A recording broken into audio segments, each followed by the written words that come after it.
Hi, this is Majinoni. Here's my review for the Avengers number 6 and Secret Avengers also number 6. After the review, I'll do a walkthrough so that we can see it. But anyways, let's start with the Avengers first. Overall, I have to admit I really was not happy with this book at all.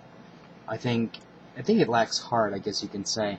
To me, it seemed like they just wanted to throw a bunch of stuff in there. Hey, let's draw as many different possible characters as possible, and it just didn't have like a heart, I guess. Like I said, didn't know soul. And then the fact that they had to use Ultron yet again, it's like, can't you guys use a different villain other than Ultron? I understand he's one of the biggest and baddest Avengers villains, but he's just so overused. As you can see here, if you remember, you had the Avengers going through time, and then what they basically need to do is they need to convince Ultron to lose to Kang when Kang attacks him. Now, luckily they're able to convince Ultron, and things go, I guess you can say, take a turn. There is a swerve at the end, and there's part of the swerve I'm like, but there's another swerve. Anyway, I guess you can say it's part of the same swerve, but I really liked the end part. There was something about the ending that I really enjoyed. I thought, hopefully this doesn't spoil anything too much, but those Avenger kids, they really are ruthless, and I applaud that part of it. But everything that led up to that part, I think it was a total waste of time.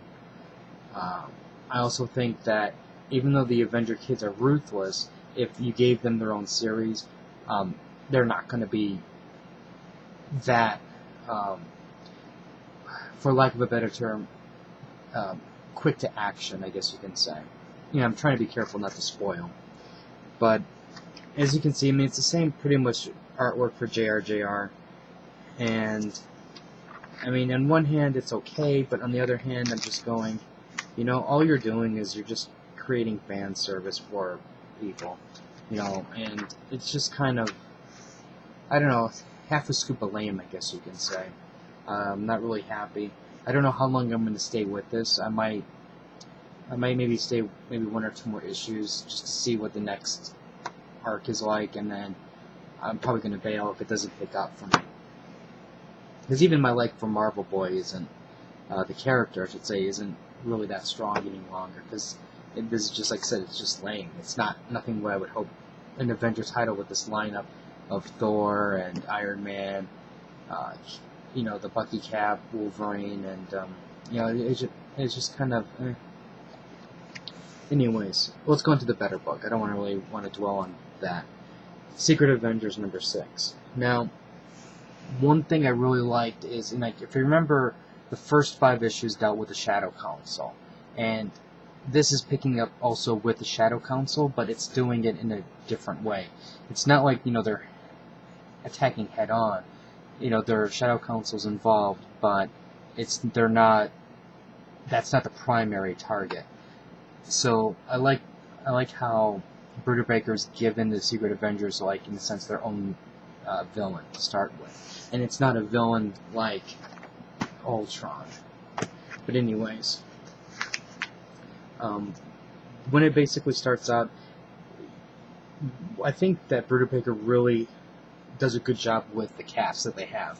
Now, just because they have a cast member, they're not throwing the character in.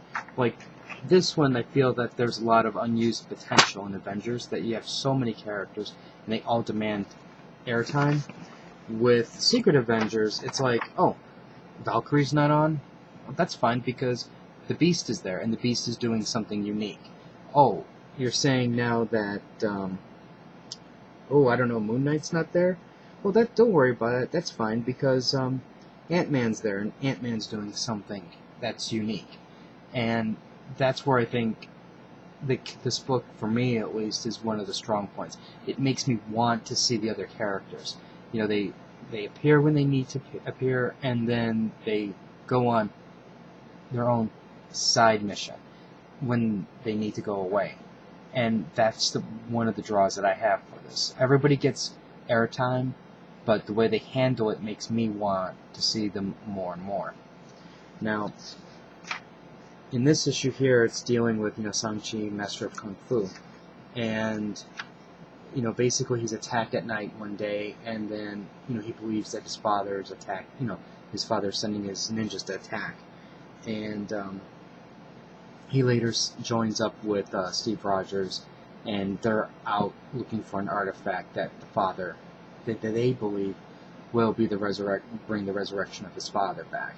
Now, I think the art's fantastic. I really, really do like the artwork. It's Deodato. If I mispronounced it, sorry. But I really do. I think this art's really good. Like, I really like this art actually much more than the regular Avenger title. And there's a lot of action in this. Even though it's just setting it up a little bit, the beginning part just sets it off really well. It's like, let's start off, there's some fighting, there's some killing, there's some blood, and then it goes right into the story. And that's what I appreciate. I want something that grabs me immediately and then drags me along for the ride. And not dragging, kicking and screaming, it's more like, give me more type thing. So this I'm actually liking. I understand that there's probably a bunch of you out there that probably aren't going to appreciate or not like this, and I can understand, because this isn't your typical Avenger type book. But I think Brubaker's really doing a really, really good job doing a stealth secret, Avenger group. So definitely, this is gonna be a buy. I'm gonna buy the trade for this when this one comes out. This one, not so much. If you have any comments or questions, just let me know. Subscribe to the channel, and like I said, after just in a little bit, we'll do the walkthrough. Rate the video up or down. Let me know what you think, and tell me, what do you guys think? Which Avenger title do you like better? Do you like Secret, or do you like the main title, Avengers? So from this moment on, there's gonna be some spoilers. So if you don't want to be spoiled, then stop the video. Like I said here, this is where they're talking about Ultron needs to lose, Ultron sensing heartbeat, things like that, and he eventually agrees to that. Now, the Avengers port back, the kids go to observe, and then this is what we're talking about, fan service here. This does nothing for me anymore. If I was 12, this really would have made me like squeak and jump for joy. Now I just look at this and go, really? Do you really need to do this? Because this is what you need to do to sell the book? Because it's not working.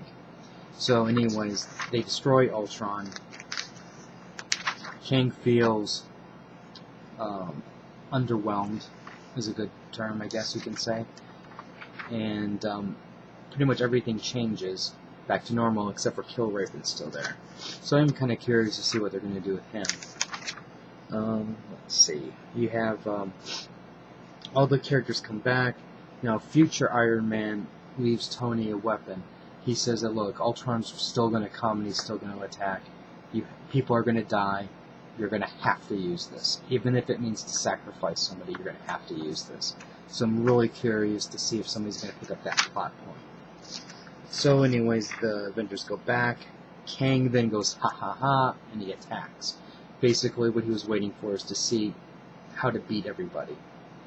So he takes everybody down, so now he's after the kids, and this is where I said the kids were really cool, because this is what, if you remember the beginning of the series, it's going full circle, and they take out Kang. And, they did something that the regular Avenger team couldn't or wouldn't do, and that's what at least I do like about them. And then we get a little blah blah blah talking at the end. Now let's go on to the Secret Avengers. Like I said, there's the sleeping, ninja attack, bloody attack, more fighting. What's his name? The Green Mist of Death appears, and he's working with Steve, pulls Shang-Chi out. On the trail of artifacts, they discover what's the deal. They're looking for these jewels. They're like dragon eyes, and then it's untold power. Blah blah They're preparing for their mission. They believe the artifact is in an exhibit. They jump in, and oh, look at that! The artifact has been swapped out, and they're attacked. Well, now we go to the Shadow Council. They're at the end. They're working with a guy with a mask, and